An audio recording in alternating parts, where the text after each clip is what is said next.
El siguiente evento es presentado por Conectimed. La innovación y las nuevas tecnologías en salud exige a médicos mantenerse actualizados en tratamientos, fármacos o dispositivos. En Conectimed trabajamos para ampliar y reforzar su conocimiento a través de pláticas como la que está a punto de presenciar, cuyo contenido es en beneficio de su práctica médica y por lo tanto de sus pacientes. Les recordamos que una vez concluida esta plática, el equipo de Conectimed revisará los tiempos de su estancia y en un periodo de 48 horas encontrará su constancia en la sección asignada para ello dentro de la plataforma. Gracias por acompañarnos. Esperamos que la disfruten. Buenas noches a todos los médicos de la audiencia de Conectimed. Gracias por acompañarnos esta noche. Mi nombre es Brandon Benz Reyes y tendré el gusto de moderar el evento esta noche. A nombre de FUCAM, que hace posible este evento, les damos la cordial bienvenida y les agradecemos el interés para asistir a esta sesión virtual en la que se abordarán el tema Cáncer de mama en adultos mayores, ¿una realidad distinta? Pero antes de presentar a nuestra ponente, daré un preámbulo sobre el tema que nos ocupa el día de hoy. El cáncer de mama es la neoplasia que se diagnostica con mayor frecuencia en las mujeres. Cabe destacar que más del 30% de todas las pacientes tienen más de 70 años en el momento del diagnóstico.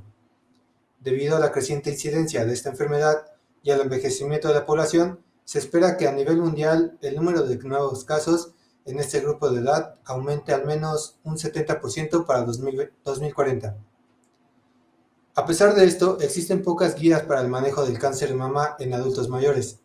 Es importante mencionar que la población de mayor edad tiene problemas hereditarios, únicos que pueden afectar su proceso de toma de decisiones al considerar opciones terapéuticas. Además, el tratamiento curativo por sí solo puede no ser el objetivo a lograr. La calidad de vida y la preservación de la función pueden ser más relevantes. En esta sesión virtual se hablarán sobre las particularidades del cáncer de mama en mujeres de edad avanzada, con un enfoque en su detección y diagnóstico, así como las opciones terapéuticas disponibles.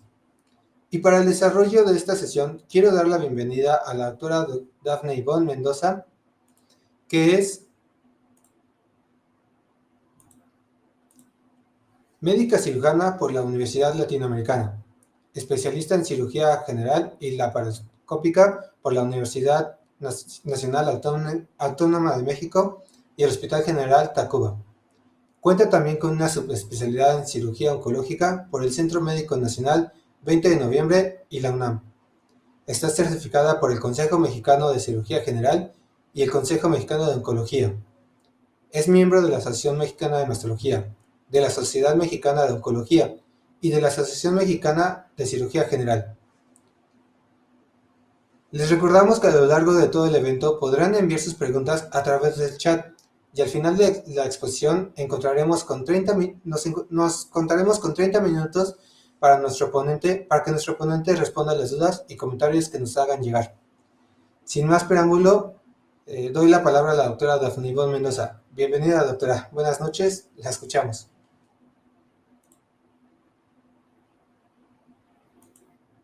Hola, buenas noches. Espero que todos estén muy bien el día de hoy y que me estén escuchando y en casita. Muy bien, yo voy a hablar ahorita un poco acerca del tema del cáncer de mama en mujeres adultas mayores.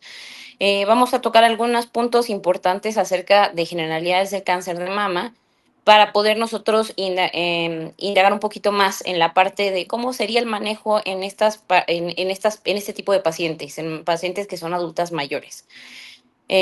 Vamos a iniciar con un poquito de epidemiología. En cuanto a la parte de la epidemiología, nosotros vamos a hablar de que por qué es la relevancia que tiene, ya lo habíamos mencionado anteriormente en otras pláticas, que por qué es importante el cáncer de mama actualmente. Es el tumor maligno más frecuente en México en mujeres. También va a presentar una de las primeras causas de muerte a nivel mundial y también sigue siendo el tumor más frecuente a nivel mundial. Actualmente el número de casos que se detectan es bastante alto. Se han detectado 2.3 millones de casos hasta el 2020 y se estima más o menos que hay hasta 685,000 muertes en el mundo por esta enfermedad. El 60% de las pacientes que van a presentar cáncer de mama en la actualidad no van a tener un factor de riesgo específico para desarrollarlo. Incluso lo vamos a ver justo que esto es una parte muy importante para las pacientes que van a desarrollar cáncer en adultas mayores o mayores de 55 o 60 años, que es un grupo bastante frecuente. En la actualidad sabemos que una de cada 7 mujeres va a desarrollar cáncer durante toda su vida, de cáncer de mama hablando.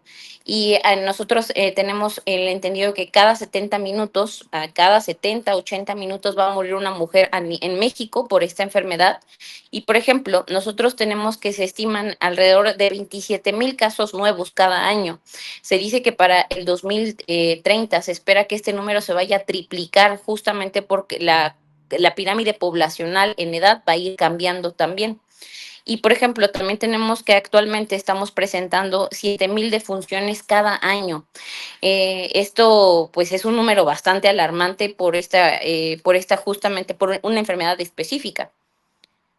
Nosotros vamos a ver en esta la parte de la pirámide poblacional. Inicialmente nosotros veíamos que la pirámide poblacional iba en proporción en que justamente conforme van pasando los años, como lo estamos viendo en estas gráficas, cierto grupo de edad es el que se va incrementando.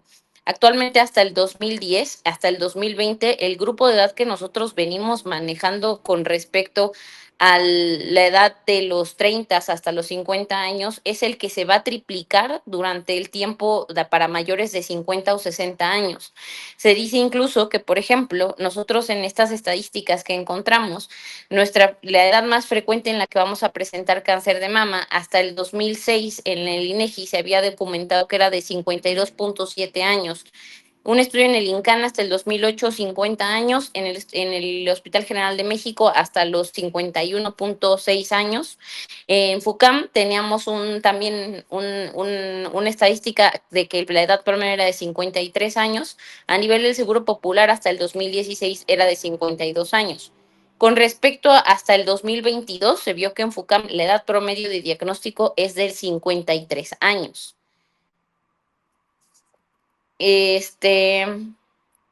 Vamos a pasar a la primera pregunta. Claro que sí, doctora. Les invitamos a los asistentes a estar visualizando la pantalla. A continuación vamos a mostrar una pregunta que es: ¿cuál de los siguientes factores de riesgo es el más relevante para desarrollar cáncer de mama? La opción 1, consumo de cigarro, alcohol. Opción 2, mutaciones genéticas, por ejemplo, BRCA1 o BRCA2. Opción 3, ser mujer. Opción 4, edad. Los invitamos a seleccionar una de las opciones.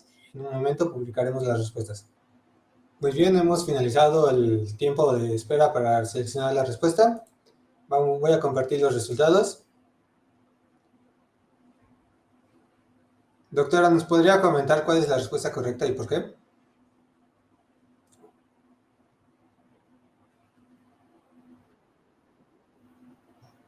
En cuanto a los factores de riesgo que vamos a presentar, de los más relevantes es ser mujer, justamente. Esto es porque la mayor parte del cáncer va a estar asociado a la producción de hormonas en el cuerpo y ese es el principal factor de riesgo que presentamos actualmente. Perfecto. Muchísimas gracias. Vamos a regresar a la presentación. Perfecto.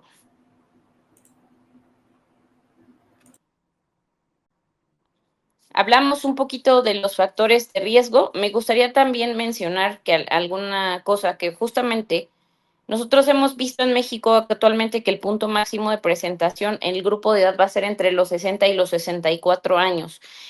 Aproximadamente hay 68,05 mujeres por cada 100,000 habitantes en ese grupo de edad van a desarrollar cáncer. Es un grupo alarmante. Justamente el principal factor de riesgo para desarrollar cáncer de mama es el factor biológico que es ser mujer.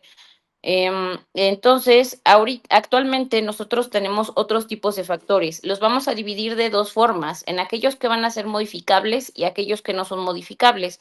En los factores que son modificables son aquellos que podemos cambiar a lo largo de nuestra vida para disminuir este riesgo de presentar la enfermedad. Entre ellos vamos a encontrar el estilo de vida, los factores reproductivos y aquellos que no son modificables, como los biológicos, el ser mujer. La edad es otro factor biológico importante y como les comentaba, en México vemos que entre el grupo de edad de entre 60 y 64 años es el pico máximo en donde se va a presentar esta enfermedad y que 68 a 70 mujeres se presentan por cada 100,000 habitantes para desarrollar esta enfermedad. Otra cosa es la genética, que sería aquellos que tienen un antecedente personal o familiar de cáncer de mama o algún tipo de mutación genética como la del BRCA1 o BRCA2. El cáncer familiar es menos del 15% actualmente, no es un factor que sea obligadamente algo importante. Ahora, como a todas las pacientes siempre les comentamos que es importante, porque van a decir, doctora, pues es que yo ni fumo, ni he tomado hormonas, ni tuve 5 hijos, ni todo este tipo de cosas. ¿Cómo es que a mí me tocó presentar cáncer de mama y sobre todo a una edad ya avanzada? Una es pues, ser mujer. Y la segunda, no existe un factor específico para desarrollar la enfermedad. Son una suma de factores que lo que van a hacer es incrementar nuestro riesgo relativo. Sí, uno es el ser mujer. Posteriormente, conforme vamos aumentando en edad, se va agregando también mayor riesgo, más o menos entre 1.1 de riesgo relativo. A esto le vamos sumando otro puntito, los factores reproductivos. Si la paciente utilizó algún tipo de terapia de reemplazo hormonal, si utilizó algún tipo de anticonceptivo durante su vida reproductiva, si se dio o no lactancia, si, por ejemplo, fuma, si está activo, como se dice, si también está relacionado con una vida más sedentaria, el sobrepeso, con un índice de masa corporal mayor de 30, Iatrógenos nos referimos a aquellos que, por ejemplo, la radioterapia que se recibió por algún tipo de tratamiento directamente al cuello o al tórax. Todo esto es una suma de puntitos que nos van aumentando el riesgo para desarrollar la enfermedad.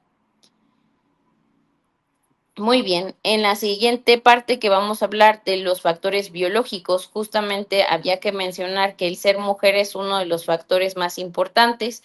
La densidad mamaria nos referimos a la dureza en la que se va a presentar la glándula mamaria. Las dos densidades que están más de acuerdo, más relacionadas con el cáncer de mama es la tipo C o la tipo D. Hay mutaciones genéticas como el BRCA1, el BRCA2 y otros genes que son de baja penetrancia o penetrancia media, como el PTEN, el TP53, STK11. También tenemos antecedentes familiares de primer grado, sobre todo aquellas que son mamás, hermanas o hijas. Esos son los familiares de primer grado. Los familiares de segundo grado son los abuelos, por ejemplo, las primas, las tías. Todo esto nos lleva a que aumente el riesgo de presentar cáncer de mama.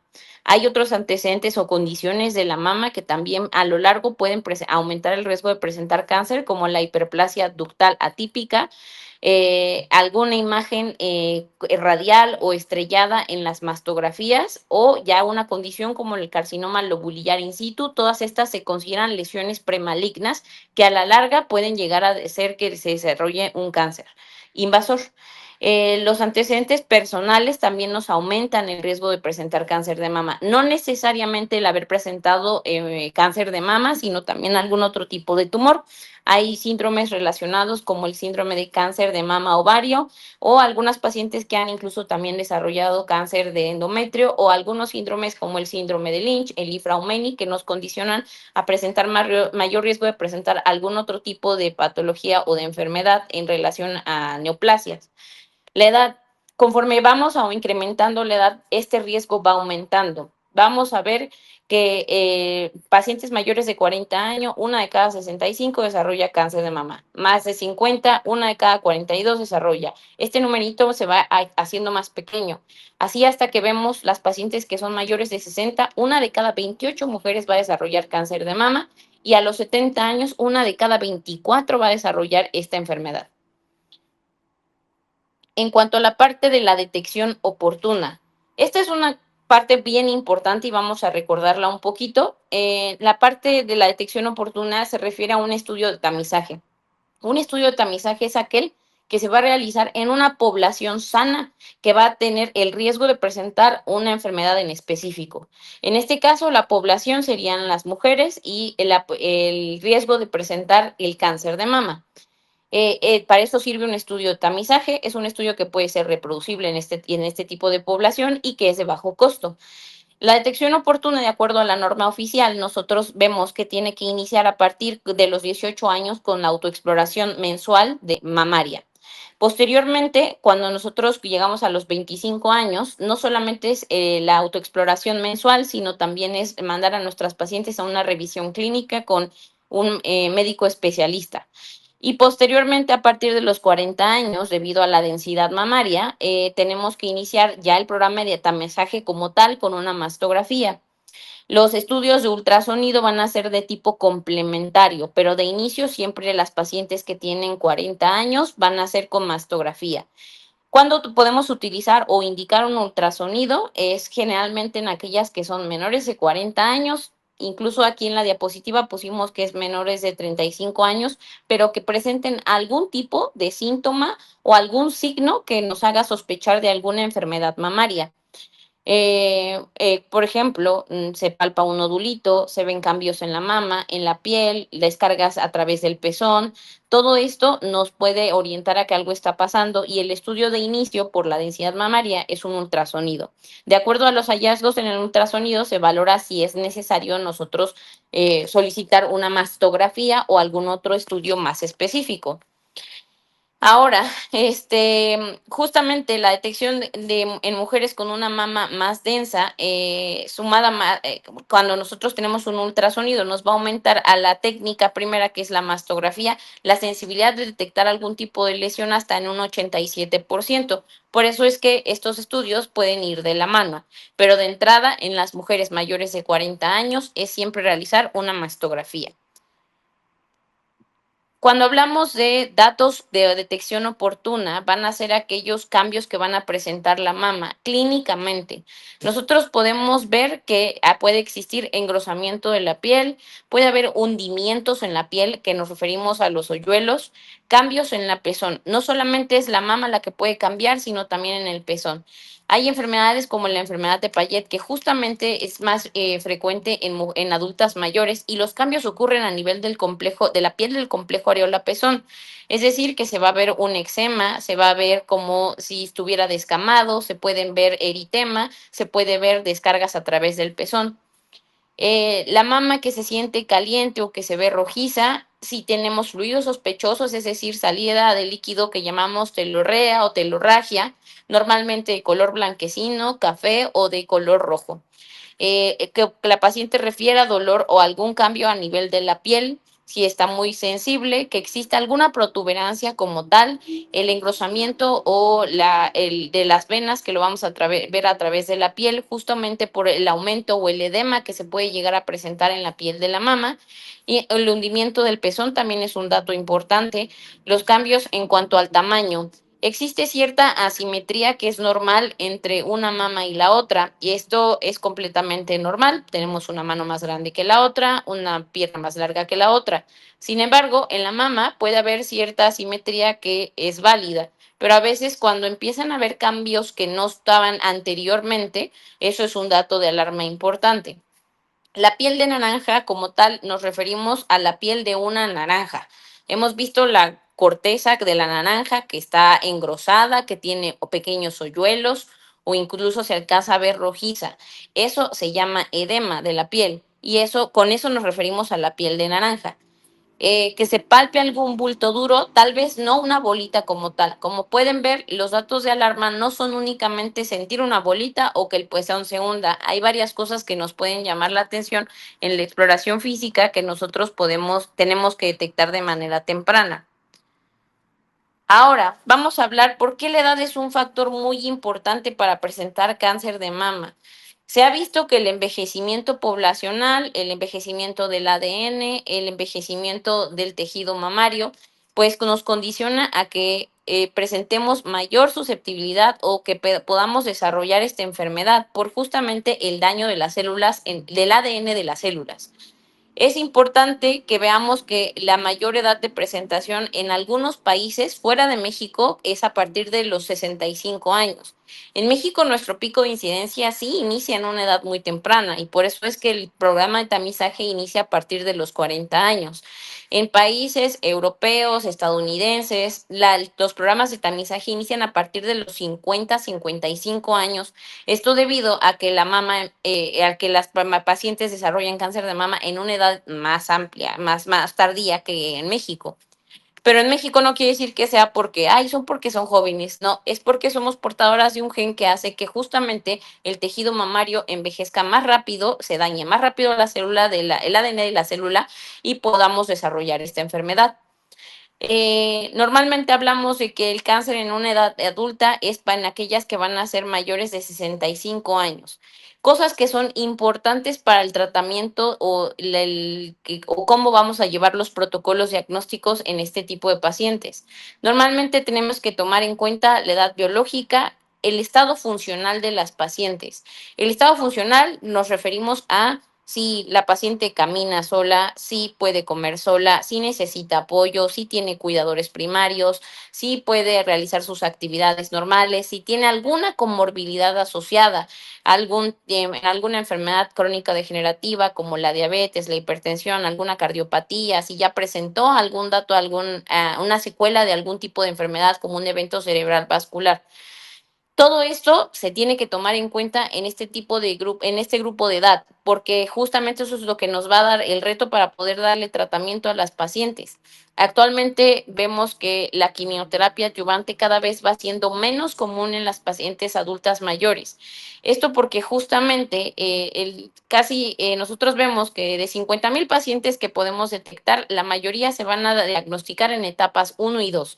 Van a ser cánceres que generalmente van a estar asociados a las hormonas, es decir, que son de receptores hormonales positivos en un 80%. Y casi siempre nosotros vemos que el pico donde vamos a prestar hasta un 80% es en el grupo de edad entre los 67 y 69 años.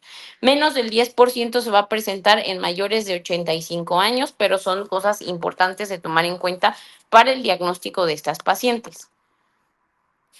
Ay, perdón, algo dice. Listo. Entonces, nosotros podemos ver qué factores van a contribuir en cuanto a la diferencia de los tratamientos. Es algo bien importante, ¿no? Todos creemos que el cáncer de mama se va a tratar de manera igual en todas las mujeres y algo que siempre les repetimos a las pacientes es de haz oídos sordos porque allá afuera vas a escuchar muchas cosas. A mí me hicieron tal, a mí me tomaron tal, porque a ti te hicieron tal, porque a mí no me hicieron eso, porque a ti te dieron quimio, ahora te van a dar la pastillita, no, a mí no me la dieron, ¿no? Y empezamos a cuestionar justo todo este tipo de cosas. Hay muchos factores que van a contribuir en cuanto a la parte de la diferencia del tratamiento, sobre todo en este grupo de edad. Una es que justamente los programas de tamizaje en algunos países inician a partir de los 50 y terminan desafortunadamente hasta los 70 años. ¿Por qué es esto? ¿No? Tenemos instituciones como el IMSS, el ISSSTE, ¿no? Incluso Salubridad. Se habla que los programas de detección oportuna van a terminar a esa edad porque justamente la expectativa de vida en ese grupo de edad es menor de 10 años. Es algo súper cruel, pero pues eso es la realidad. Y porque justamente las pacientes ya no están en una edad productiva que pueda contribuir al desarrollo económico, financiero en un país. Entonces, justo generaría mayor gasto y por eso es que el hacerle el diagnóstico de cáncer de mama y por lo tanto los programas de tamizaje terminan a esa edad. Ahora, la otra cosa importante, justo porque como terminan a los 70 años, no quiere decir que no le va a dar cáncer a la abuelita que tiene 90, 95 años, sino que ya no se van a diagnosticar en esa edad. Y la otra, el curso es más indolente en estas pacientes, justo porque normalmente inician con tumores que son en etapas muy tempranas, cuando se diagnostican de manera oportuna y que son hormonodependientes. Esto permite que la enfermedad no se desarrolle tan rápido o no tenga un curso tan agresivo. Normalmente nos damos cuenta, las abuelitas, los pacientes, las familiares los llevan a consulta porque bañándola le palparon ya una bolita. Antes de eso, la mujer no lo había determinado. Esto puede ser por un montón de datos, entre ellos, pues obviamente el tabú de que las mujeres de esa edad todavía no están acostumbradas a la autoexploración. Es algo que todavía no se realiza ni por educación, por ignorancia, por lo que quiera, queramos, ¿no? Pero son varios factores importantes. La otra es que justamente a veces ya no tienen un cuidador primario, sino que hasta que llega alguien y los empieza ¿cómo se dice?, a revisar y demás, hasta entonces es cuando ya se dan cuenta.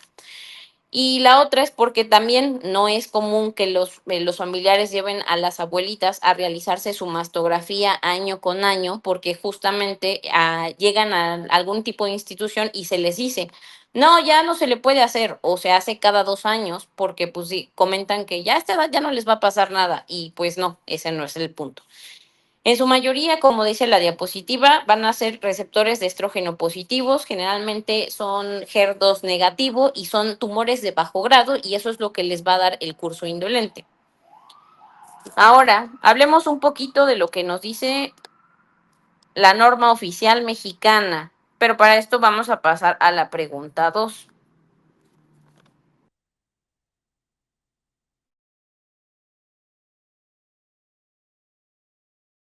Entonces, nuevamente les invitamos a todos los médicos asistentes que nos acompañan hoy a, por favor, a prestar atención a la pantalla. En este momento se está presentando la pregunta número 2. ¿Cuál es la edad de inicio para tamizaje de población de alto riesgo de cáncer de mama? Opción 1, 25 años. Opción 2, 30 años. Opción 3, 35 años. Opción 4, 40 años. Los invitamos a participar y a votar en la opción que ustedes consideren correcta. Muy bien, hemos finalizado el tiempo de espera. Vamos a publicar los resultados. Y doctora, ¿le puedo pedir por favor que nos explique cuál es la opción correcta y nos diga el por qué? Y viene justamente, la pregunta fue, ¿cuál es la edad de inicio para el tamizaje de una población? Y aquí viene la parte interesante, de alto riesgo para cáncer de mama. Habría que definir justamente primero cuál es la población de alto riesgo y van a ser aquellas pacientes que son portadoras de algún antecedente familiar importante de cáncer de mama con familiares de primer grado, madre, hijas, hermanas. Y estas son pacientes de alto riesgo o las que ya son portadoras de algún tipo de mutación genética, llámese BRCA1 o BRCA2 o estos genes que habíamos mencionado como el PTEN o el P53. La edad para este tipo de pacientes para detectar de manera oportuna su cáncer es a partir de los 30 años. La población general, es decir, las mujeres, todas las mujeres, el tamizaje inicia a partir de los 40. Perfecto, muchísimas gracias, doctora. Vamos a dejar de compartir y regresaremos a las diapositivas. Todo suyo, doctora. Perfecto. Entonces, continuamos. ¿Qué dice la norma oficial, como habíamos mencionado?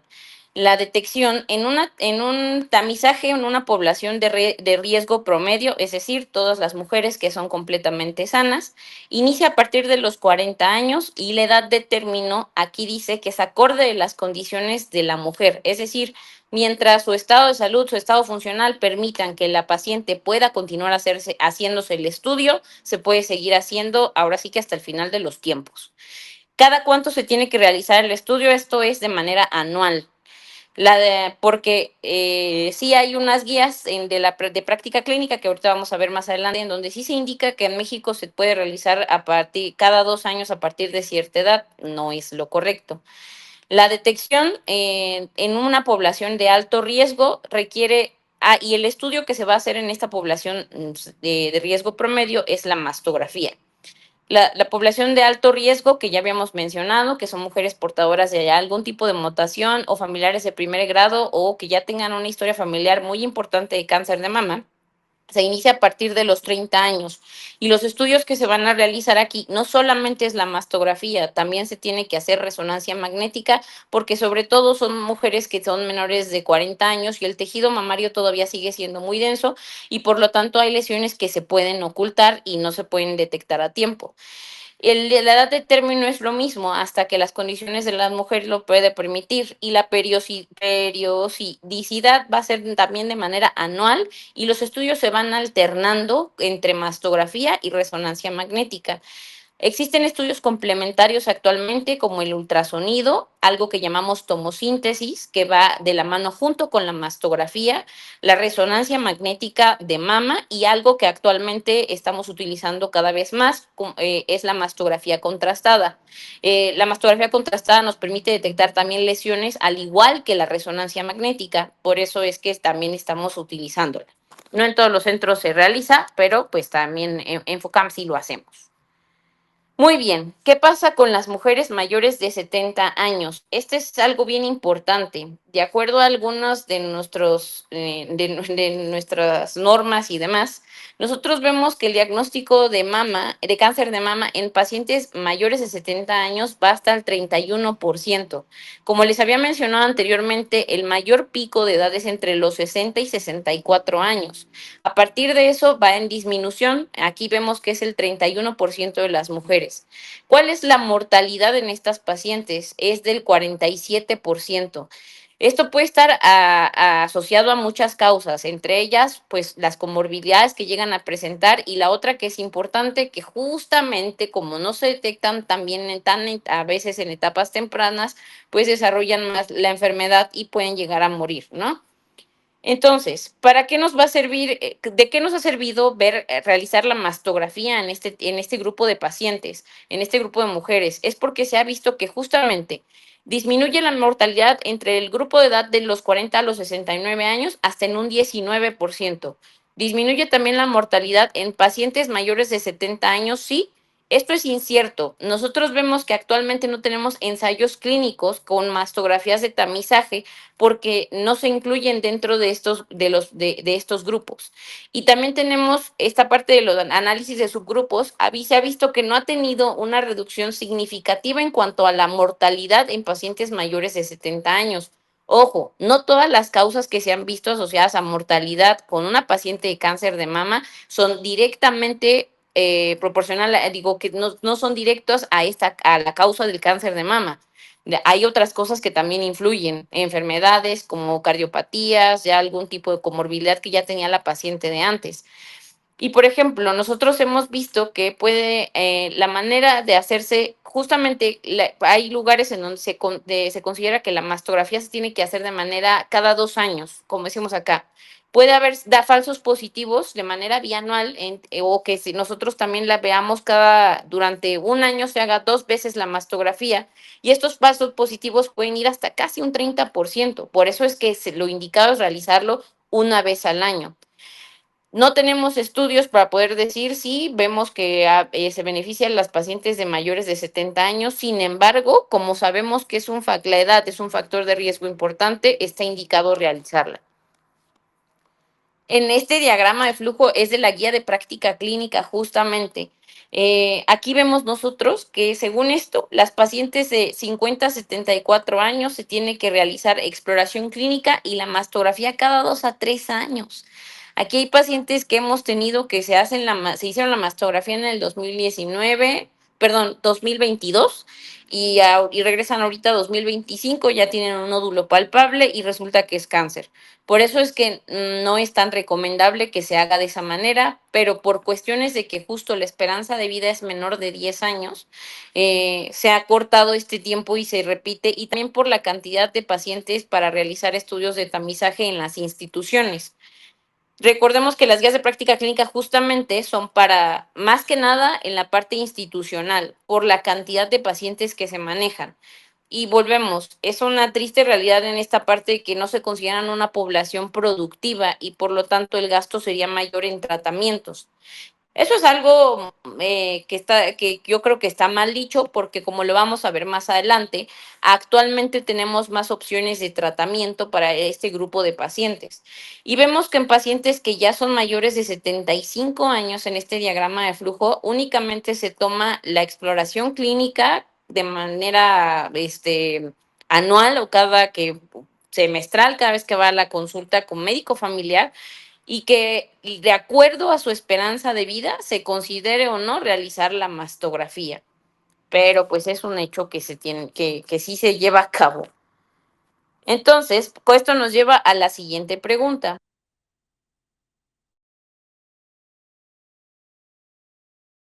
Gracias. Vamos a iniciar la pregunta número 3, dinámica. Les invitamos nuevamente a todos los médicos participantes a que presten atención a la pantalla. Vamos a mostrar en este momento la tercera pregunta.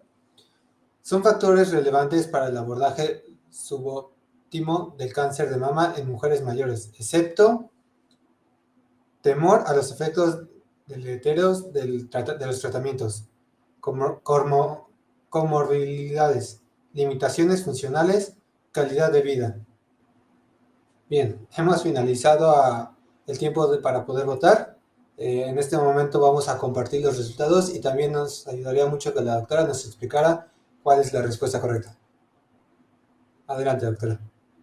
Hola, la pregunta nuevamente son factores relevantes para el abordaje subóptimo del cáncer de mama en mujeres mayores, excepto, bueno, esa es una parte importante. El temor a los efectos deleterios de los tratamientos, sí, sí es un factor que influye. Las comorbilidades de estas pacientes, sí, sí funciona. También es un dato importante que también va a influir justamente a que no se lleve a cabo adecuadamente el tratamiento. Las limitaciones funcionales y la calidad de vida. Aquí hablamos más de la parte de probablemente en cuanto a limitaciones funcionales, pues la calidad de vida también tiene que ver en cuanto al abordaje subóptimo de las pacientes. Perdóname, es al revés. La limitación funcional también puede ser un abordaje, un factor relevante, pero la calidad de vida, pues muchas veces no es tan importante, no es tan relevante. Ok, perfecto, doctora. Muchísimas gracias. Vamos a dejar de compartir los resultados y regresamos a las diapositivas. Adelante, doctora. Muy bien, la pregunta de todos, doctora, entonces, ¿cómo le vamos a hacer con la mastografía de tamizaje de las pacientes, no? Muy bien. Lo ideal es que las pacientes sigan realizándose la mastografía año con año, esto dependiendo obviamente de sus comorbilidades, el deseo de continuar realizándose los estudios y que el estado funcional de la paciente lo permita. Si la abuelita tiene 90 años y se puede mover adecuadamente para realizarse el estudio, puede acudir al médico sin ningún problema. En cuanto a la parte de nosotros, ¿qué tenemos que evaluar en cuanto a la parte importante en este grupo de pacientes? Son dos cosas bien importantes. Una de ellas es el estado general de salud. Hay que evitar nosotros como médicos y como oncólogos tratar de sobretratar a estas pacientes con terapias adyuvantes que a veces no las necesitan. Y justamente porque las pacientes suelen morir de otra causa que es muy poco, que no está en relación al cáncer de mama. Actualmente también se tienen que tomar en cuenta las características patológicas del tumor, es decir, la etapa clínica, si es avanzada o no, la parte de los receptores, el estatus o la enfermedad, la familia molecular en la que se encuentra este tipo de tumores, como los receptores hormonales, si son positivos y que sean HER2 negativos y que son pacientes con un curso más indolente. Recordamos que las familias moleculares o la clasificación molecular del cáncer de mama se va a dividir en tumores que son de tipo luminal A y B, aquellos que van a tener algo que llamamos HER2 sobreexpresado o aquellas pacientes que llamamos triple negativos. Los tumores que son luminales, que son A y B, van a ser aquellos que expresan receptores hormonales como el estrógeno y la progesterona. El HER2 puede también ir acompañado de expresión de hormonas y le llamamos HER2 positivo, que es una proteína que se va a expresar en el tumor y que existen actualmente tratamientos dirigidos que se llama terapia blanco o terapia anti-HER, que va a ir dirigido a apagar la expresión de esta proteína. Y generalmente cuando expresan hormonas van a ser de tipo luminal B. Y los tumores que son triple negativos van a ser aquellas que no van a expresar ni estrógeno, ni progesterona, ni HER2. Es menos común en las pacientes de edad avanzada.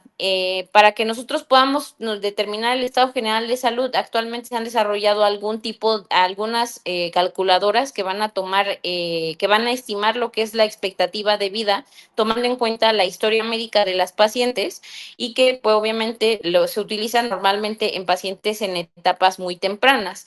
Esta herramienta se llama ePrognosis y justamente es una herramienta que se encuentra disponible en Internet. La buscamos, calcula de acuerdo a la historia de la paciente y nos dice, ¿no? La expectativa de vida es de tanto y de acuerdo a eso también podemos basar sobre todo los tratamientos adyuvantes. Actualmente existen varias razones que son importantes para que pues, nosotros digamos, el abordaje y también el tratamiento del cáncer de mama en este grupo de pacientes va a ser óptimo porque muchas veces tomamos en cuenta que son tumores que son menos agresivos en esta parte. El 90% de estos tumores van a ser con hormonas positivos y el 10% van a estar asociados a HER2 o son de triple negativo.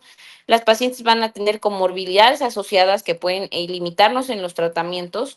Las limitaciones infuncionales también son importantes en cuanto a que no todas las pacientes van a poderse movilizar a recibir una radioterapia o que puedan ir a sus citas médicas o para colocarlas incluso en una mesa de quirófano para llevar a cabo una cirugía. Otra parte es la actitud negativa por parte de los pacientes, de la paciente como tal, de la enferma y algunos familiares. Algunos dicen, pues bueno, la abuelita ya de 90 años, ¿qué le vamos a hacer? Ya no le hagamos nada, dejémosla así, ¿no? Y una que es la principal es justamente el temor de las complicaciones que puede llevar la parte de los tratamientos. Sí, hay muchos tratamientos que pueden aumentar la morbilidad de este grupo de edad. Sin embargo, existen ya muchos estudios y calculadoras que nos permiten a nosotros saber si se van a beneficiar o no de recibir ciertos tipos de medicamentos. Y nos limitamos justamente a esa parte. Y otra vez, muy importante, los prejuicios también por parte del personal de salud. Lo que decíamos, ay no, ya no le haga a la abuelita nada, de todos modos ahí ya va a estar, cosa que es algo totalmente incorrecto. Vamos a recordar un poco más del tratamiento del cáncer de mama. Hay que saber que el tratamiento siempre va a depender de la etapa en la que se va a encontrar y del tipo de cáncer de mama que vamos a estar. El cáncer de mama lo vamos a dividir de tres maneras. Por etapa clínica, que va de la 0 hasta la 4. Hablamos de la etapa 0 cuando hablamos de un tumor que llamamos un carcinoma in situ, un carcinoma ductal in situ. Hablamos de tumores invasivos que van de la etapa 1 hasta la 4. Las etapas tempranas, es decir, que aquellas que únicamente el tumor va a estar localizado dentro de la mama, que van a ser la etapa 1 y la etapa 2. Aquellas que llamamos localmente avanzadas, donde ya tenemos enfermedad que nosotros llamamos locorregional o localmente avanzada, como la etapa 3, y hablamos de que la enfermedad está a nivel de los ganglios, sobre todo axilares o del cuello, bueno, supraclaviculares e infraclaviculares ipsilaterales. Cuando hablamos de una enfermedad etapa 4, hablamos de una enfermedad ya a distancia, es decir, que ya se presenta en otros órganos o en otros sistemas. Las más comunes van a ser el hueso, el pulmón, el hígado y el sistema nervioso central. Esa es una parte. También vamos a dividirlo de acuerdo al tipo de cáncer. Nosotros podemos tener dos células principales que son las que van a desarrollar el cáncer. Existen otros subtipos también, pero los más comunes van a ser estos que se llamamos lobulillares para los que son de tipo invasor y los ductales que tenemos de dos tipos, ductal in situ y ductal invasor. Y también lo dividimos de acuerdo a su familia molecular, como decíamos, los tumores luminales, los que expresaron HER2 y aquellos tumores que son triples negativos. De acuerdo a esto, nosotros determinamos si la paciente es candidata de inicio a un tratamiento con cirugía. Esto generalmente es para aquellos tumores que son luminales y en etapas muy tempranas. Las cirugías pueden ir desde una mastectomía hasta una cirugía conservadora. Sí, los tumores normalmente pueden ser tumores que expresan algo que llamamos HER2. Es necesario que reciban a esto que llamamos terapia blanco o quimioterapia adyuvante, que es un tratamiento que va después de la cirugía. Algunas pacientes tienen que recibir radioterapia y algunas otras, sobre todo en los tumores que expresan receptores hormonales, tienen que recibir algo que llamamos terapia endocrina entre 5 y 10 años. La terapia endocrina se basa en dar medicamentos que tiene que tomar la paciente durante este periodo para justamente inhibir la producción de hormonas. Un dato bien importante, El grupo de edad que estamos manejando son mujeres que nosotros llamamos posmenopáusicas. Las pacientes luego cuestionan esta parte. ¿Por qué tengo que yo tomar un medicamento que me va a inhibir la producción de hormonas si yo ya no estoy menstruando, doctora? Justo, la producción de hormonas no solo es a nivel ovárico, también hay que recordar que la grasa periférica puede liberar precursores y hormonas a nivel en el cuerpo. Y es por eso que necesitamos este tipo de medicamentos que se llaman inhibidores de aromatasa a las pacientes posmenopáusicas para que podamos evitar que sigan produciendo estrógeno, progesterona y que pueda recurrir el cáncer nuevamente. Ahora, existen también otros tipos de tratamiento en pacientes que, por ejemplo, tienen que recibir de inicio tratamiento con quimioterapia o la famosa terapia blanco. Estos pacientes normalmente estamos hablando de tumores que son localmente avanzados o que llamamos triple negativos o aquellas que expresaron HER2. Posterior al tratamiento neoadyuvante, tenemos que llevar a cabo el tratamiento quirúrgico, llámese mastectomía o cirugía conservadora. Posteriormente valorar si son candidatas o no a recibir radioterapia. Y finalmente también hay tumores HER2, hay que recordar que pueden llegar a expresar hormonas que son de tipo luminal B y que ellos requieren tratamiento con terapia endocrina. Entonces, vamos a pasar a la primera parte del tratamiento quirúrgico en ¿qué es lo que tenemos que tomar en cuenta en cuanto a las pacientes? Porque decimos, todas las pacientes en este grupo de edad son candidatas a recibir cirugía. Tenemos que tomar en cuenta tres cosas importantes: la expectativa de vida, las comorbilidades y la fragilidad de la paciente. Hay que tomar en cuenta que, por ejemplo, actualmente nosotros valoramos si se puede hacer cirugía versus algo que llamamos tratamiento endocrino, es decir, solamente darles algún tipo de medicamento para ayudar a frenar el crecimiento de la enfermedad o a veces incluso reducir el tamaño del tumor. Esto no es un tratamiento a veces curativo, es únicamente para frenar el crecimiento de la enfermedad. Hay cosas que son importantes mencionar. Las complicaciones posquirúrgicas en este grupo de edad, pues es un porcentaje bastante razonable, 18.9%. Y nosotros estamos viendo que el tiempo de internamiento en estas pacientes va más o menos hasta 3 días.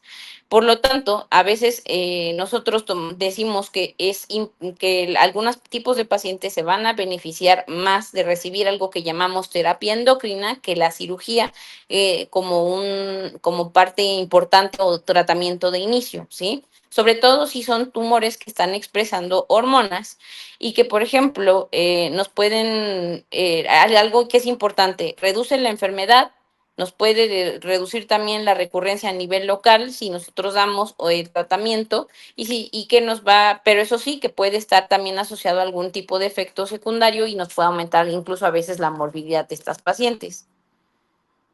¿Cómo en la parte del manejo de la axila? Doctora, eso estamos hablando en cuanto a la parte local de la mama. ¿Qué pasa si nosotras, ya tengo una abuelita de 90 años, le tenemos que quitar todos los ganglios de la axila, hacer una cirugía ya actualmente radical? De por sí, la cirugía radical de mama va en desuso conforme la etapa que nosotros estamos viendo. Eso es la tendencia actual. Y la tendencia actual también es hacer algo que llamamos biopsia de ganglio centinela, que no requiere quitar todo el drenaje linfático de la axila. ¿Por qué es importante? Porque justamente nos disminuye la morbilidad de presentar algo que llamamos linfedema. Y el linfedema en una abuelita con un brazo que va a tener gigante, pues obviamente, y el daño también a los nervios que tenemos, como el tóraco dorsal o el torácico largo, pues también esto nos aumenta riesgos de otro tipo de cosas. Entonces, justamente lo que nosotros estamos tratando de ver es que lo que se ha visto es que cuando nosotros tenemos que las pacientes, después de 10 años, la recurrencia a nivel axilar es de un porcentaje muy bajito en este grupo de edad, es hasta del 5.2%. Y, por ejemplo, la sobrevida en cuanto a si se lleva a cabo la cirugía axilar o la estadificación como tal, y lo comparamos con aquellas que no llevamos a cabo una cirugía axilar como tal, es exactamente igual. Repito, a veces las comorbilidades son las que van a llevar a la mortalidad de este grupo de pacientes y no tanto el cáncer de mama. Lo que estamos haciendo es que no requiere actualmente cirugía axilar aquellas pacientes que clínica y radiológicamente vemos que la axila está negativa, también aquellas que van a expresar hormonas que son receptores hormonales positivos y aquellas que sabemos que van a recibir también tratamiento endocrino, incluso posterior después de posteriormente de manera adyuvante, es decir, después de la cirugía o que solo van a recibir tratamiento endocrino. ¿Se les puede dar tratamiento con quimioterapia, doctora? Sí, a eso nos referimos en cuanto a la parte del tratamiento sistémico adyuvante. Sí se ha visto que hay beneficio a nivel de la supervivencia, pero causa mucha toxicidad en este tipo de pacientes. ¿Está indicado? Sí, está indicado en aquellas pacientes que nosotros llamamos triple negativos o aquellas que presentan este HER2. Sobre todo si hay una enfermedad avanzada, sí se van a beneficiar de recibir quimioterapia adyuvante. El oncólogo médico tiene que realizar la evaluación del estado funcional de la paciente, sus comorbilidades, y de acuerdo a eso puede elegir el esquema de tratamiento que va a ser más adecuado para este grupo de pacientes. Actualmente nosotros tenemos calculadoras que nos van a predecir, que nos pueden decir qué tanto beneficio va a tener la quimioterapia. No tanto qué beneficio, más bien, una vez que la paciente se recibe un tratamiento quirúrgico, lo que nos ayudan a nosotros estas calculadoras como el de tipo onco, perdóname, es que aquí creo que no se ven las imágenes. Ahí como el Oncotype, el EndoPredict o el MammaPrint, nosotros vemos que este tipo ¿cómo se dice?, de calculadoras nos ayudan a decir si las pacientes deberían o no recibir quimioterapia. ¿Basadas en qué? Nos basamos justamente que normalmente en el riesgo de recurrencia de este tumor. Si el riesgo de recurrencia es muy alto, entonces hay que darles quimioterapia. Pero si vemos que el riesgo de recurrencia es muy bajo, estas pacientes que pueden quedar perfectamente en vigilancia y en caso de que sea necesario hay que darle su tratamiento endocrino. Muy bien, el PREDICT fue diseñado justamente en una corte de pacientes de etapas muy tempranas con cáncer. En ellas el 32% tenía más de 65 años. Y justamente nosotros lo que tenemos que tener en cuenta para este PREDICT es el modo en que se detectó el cáncer, el estatus del HER2 y algo que llamamos KI67, que nos puede indicar el índice de proliferación celular del cáncer de mama. Y justamente calcula la sobrevida de estas pacientes a 5, a 10 y a 15 años. Hay otras calculadoras como el Oncotype que justamente se encargó de ver si el riesgo de recurrencia en la población de adultas mayores. Generalmente fueron pacientes que se determinaban en este estudio que eran posmenopáusicas y se vio que el riesgo de recurrencia era bajo, ¿no? En aquellas pacientes que son mayores de 70 años, se ve que todavía pueden llegar a presentar un riesgo intermedio y que también hay un pequeño grupo de pacientes con un riesgo alto, pero es un grupo muy pequeñito. Y por lo tanto, en ese grupo de riesgo alto es a los que sí se benefician de recibir quimioterapia adyuvante. Entonces, lo que nos ayuda lo que decíamos, hay otras calculadoras como el EndoPredict que también nos estima cómo va a responder el paciente con y sin quimioterapia, justamente. Y justamente lo que decíamos de que la sobrevida pues va de 5, 10 y 15 años en cada uno. El MammaPrint funciona muy parecido y justo todos estos test nos pueden decir, ¿sabes qué? El riesgo de recurrencia es bajo, entonces no se lleva a cabo el tratamiento adyuvante con quimioterapia y pues nos evitamos las comorbilidades de las pacientes. ¿Qué es la terapia endocrina? Justamente la terapia endocrina se va a dar en pacientes que tienen receptores hormonales positivos. Está indicado en pacientes que tienen tumores ya mayores de 0.5 centímetros y en pacientes posmenopáusicas les damos un medicamento que se llama inhibidor de aromatasa, el famoso anastrozol.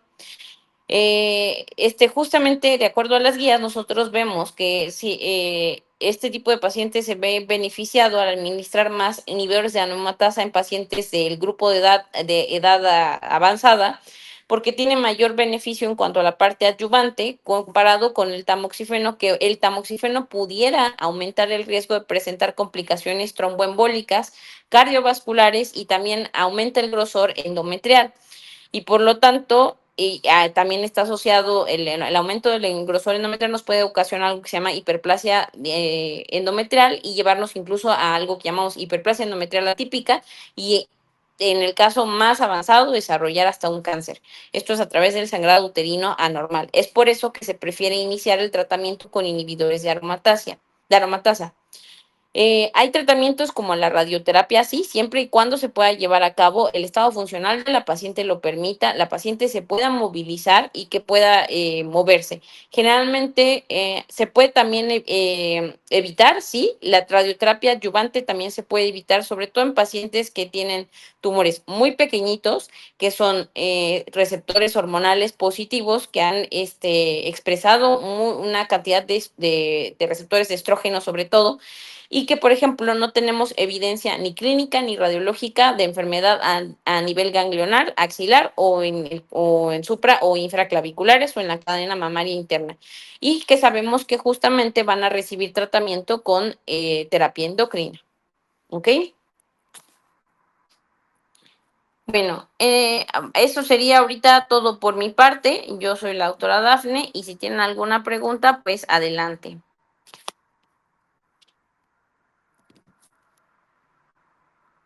Ay. Muchas gracias, doctora Mendoza, por tan interesante presentación y los invitamos a escribir cualquier duda que tengan respecto a la presentación que acabamos de ver en el chat. Mientras los médicos asistentes nos envían las dudas e inquietudes sobre el tema, deseo hacer una mención sobre FUCAM, nuestro patrocinador del día de hoy. FUCAM es la única institución privada sin fines de lucro en México que ofrece tratamiento integral y seguimiento especializado de cáncer de mama y atención ginecológica, mediante su unidad hospitalaria de alta especialidad en la Ciudad de México y sus centros de detección en los estados de Oaxaca, Morelos y Chiapas. También cuenta con 4 unidades móviles y un vagón en el Tren de la Salud para brindar cobertura de diagnóstico temprano en distintas regiones del país a través de campañas de mastografía de pesquisa. También deseo hablarles sobre San Antonio Breast Cancer Symposium. Es el evento más importante a nivel mundial sobre el cáncer de mama, reuniendo anualmente a más de 8,000 expertos en San Antonio, Texas. Ahora, con licencia oficial para México, lo mejor del SAPS regresa a la Ciudad de México, en el Centro Cultural FUCAM, los días 6 y 7 de marzo de este año, en un formato híbrido y completamente en español. Reconocidos especialistas presentarán los hallazgos más recientes en tratamientos y alternativas terapéuticas, dirigido a oncólogos médicos, cirujanos oncólogos y profesionales de la salud interesados en la vanguardia del manejo del cáncer de mama. Con este programa exclusivo para México, FUCAM reafirma su liderazgo en la capacitación y actualización médica en cáncer de mama. Al término de la sesión de preguntas y respuestas que en un momento iniciará, realizaremos una dinámica para otorgar 10 becas para los médicos que deseen asistir, de modo que los invitamos a quedarse al final del evento para participar a la dinámica. Sin más preámbulos, vamos a iniciar la sesión de preguntas y respuestas, por lo que invito a la doctora Dafne nuevamente a activar su cámara y micrófono y en un momento empezaremos a publicar en la pantalla las preguntas.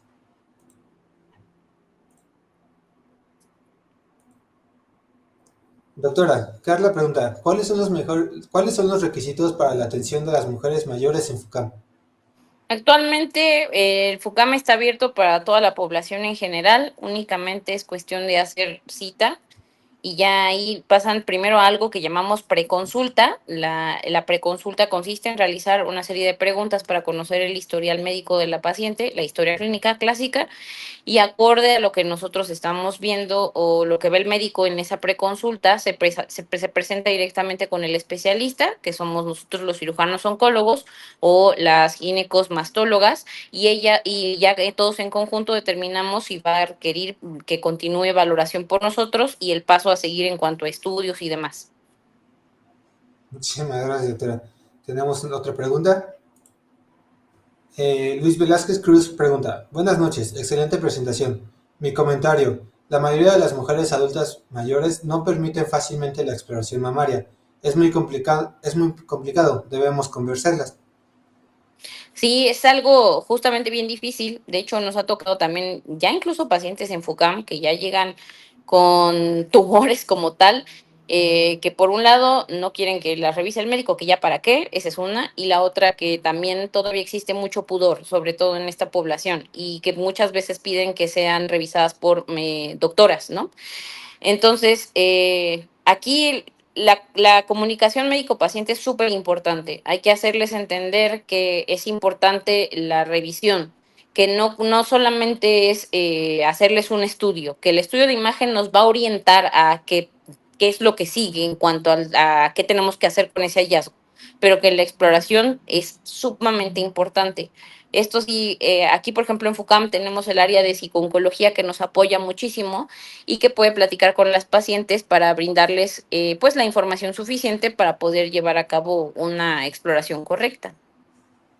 Muchísimas gracias, doctora. Tenemos otra pregunta. Alejandro Cordero. Buenas noches, doctora. ¿Será necesario abordar a las pacientes mayores desde cuidados paliativos para que sea más sencillo que acepten el tamizaje y el tratamiento, de ser el caso? Claro, de hecho, nosotros estamos ahorita súper metidos en esta parte, la parte de oncología. Nosotros vemos cada vez cómo va creciendo esta parte de cuidados paliativos. La parte de cuidados paliativos hay que quitarnos esa idea de que son únicamente para enfermos terminales, llámese cáncer, lo que sea, o para justo también los pacientes geriátricos también a veces se envanan a cuidados paliativos porque dicen, no, es que la vuelta ya se va a morir en algún punto. No, actualmente cuidados paliativos va de la mano para cualquier tipo de enfermedad crónica. Eso lo tratamos con todos, hasta los mismos pacientes diabéticos, hipertensos y demás pueden acudir a la parte de cuidados paliativos y sí sería muy bueno que se aborde a través de cuidados paliativos y que se haga el énfasis de que es importante hacerse estudios y acudir a las revisiones con los médicos. Buenísimo, doctora. Tenemos otra pregunta. José Antonio Solano Bautista. Doctora, gracias por esta excelente información.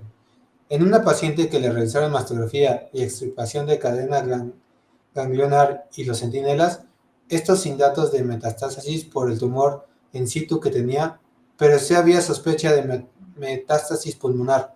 ¿Puede ser posible esto? eh, en un tumor in situ, un carcinoma ductal in situ, es un tumor que nosotros llamamos una etapa cero. Esta es la etapa más temprana que hay en el cáncer de mama. El carcinoma in situ no tiene la capacidad para poder irse ni a los ganglios y mucho menos a distancia. Esto solamente si el tumor cambiara a algo que llamamos infiltrante. Entonces, esto es poco común, sería rarísimo. La verdad es que no hay casos tampoco publicados y no se saltaría de inicio ¿cómo se dice?, la cadena ganglionar a un sitio a distancia. Tendría que pasar forzosamente a través por drenaje linfático, primero a los ganglios. Entonces, en ese caso, pues sí tendría que revisarse si realmente ese tumor fue in situ o si sí ya tenía un componente infiltrante. Muchísimas gracias, doctora. Los invitamos a escribir más de sus dudas aquí en la caja de chat para que la doctora pueda leerlas y atenderlas. Aprovecho este espacio para recordarles que no salgan de la sesión una vez que terminemos la sesión de preguntas y respuestas, ya que al final haremos una dinámica en la cual 10 médicos especialistas podrán obtener becas para ser asistentes en lo mejor de San Antonio Breast Cancer Symposium, que se realizará el 6 y el 7 de marzo en las instalaciones de FUCAM, pero también lo haremos de formato híbrido por medio virtual. Ah, sí, asistan al Best of San Antonio. Es un evento bastante importante para la oncología, justamente porque pues aquí viene es el resumen de los estudios más importantes que se realizan en el año y que nos ayudan justamente a determinar cuáles son los nuevos abordajes en cuanto a tratamiento médico, tratamiento de radioterapia, tratamiento quirúrgico. ¿Tenemos otra duda? Alejandro Cordero.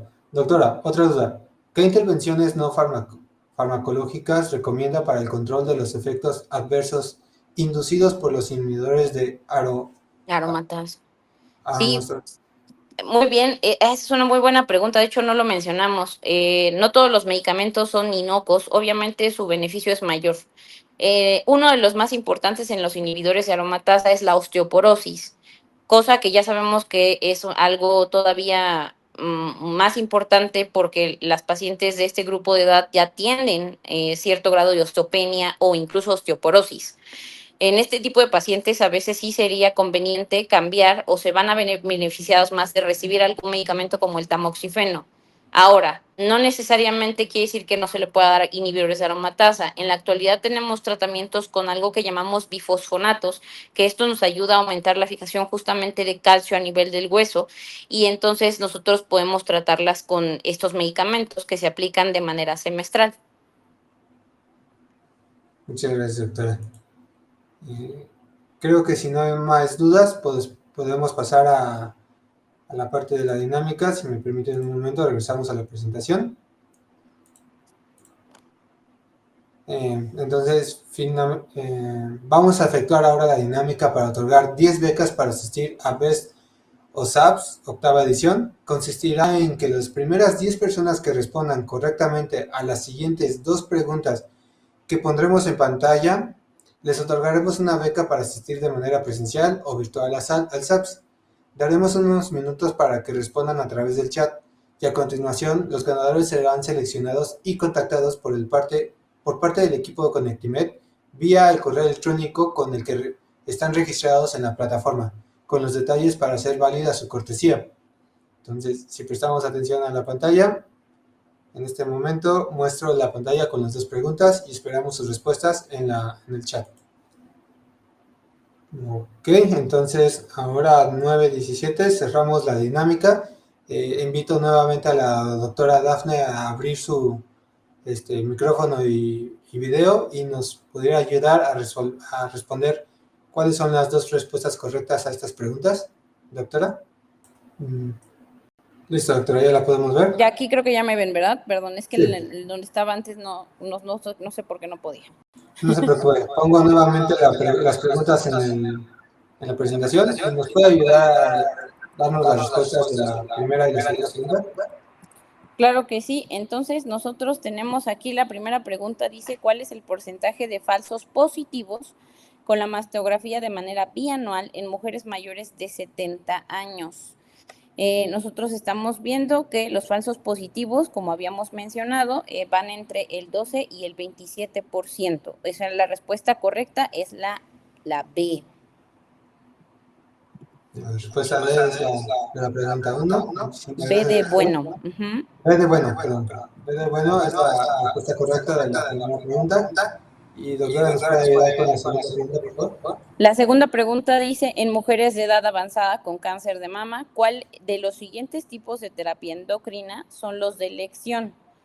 Las opciones son moduladores selectivos del receptor de estrógenos, agonistas de la hormona liberadora de gonadotropina, inhibidores de la aromatasa y degradadores selectivos del receptor de estrógeno. Y en este caso la respuesta correcta son los inhibidores de aromatasa, que es la C. Es la respuesta C. Entonces, la primera pregunta, la respuesta correcta es la B. De la pregunta 2, la respuesta correcta es la C.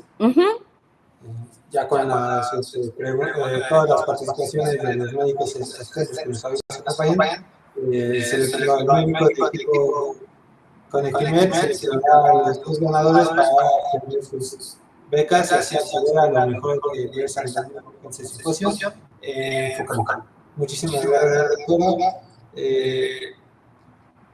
Así finalizamos esta sesión virtual, no sin antes agradecer a la doctora Dafne y Mendoza por su presencia y por compartirnos su conocimiento. Así también a todos los médicos de la red Conectimed, muchas gracias por su tiempo, atención y participación en este evento. Les recordamos que al término de esta sesión, el equipo de Conectimed les hará llegar un email con un artículo relacionado con el tema de la ponencia. Asimismo, no olvidar registrarse para asistir a Best of SAPS, evento que podrán encontrar en el home de la plataforma Conectimed, donde podrán obtener más información y un link que los dirigirá a la página de FUCAM, donde podrán inscribirse, o bien ingresar directamente a la página de FUCAM, www.fucam.org.mx, donde podrán encontrar más información sobre el evento. En estos momentos aparecerá un botón en la parte superior de la pantalla que los llevará a una breve encuesta, que solo les tomará 2 minutos de su tiempo en la que podrán enviarnos su opinión sobre este evento. Agradecemos mucho sus comentarios. Reiteramos nuestro agradecimiento por su asistencia. Buenas noches.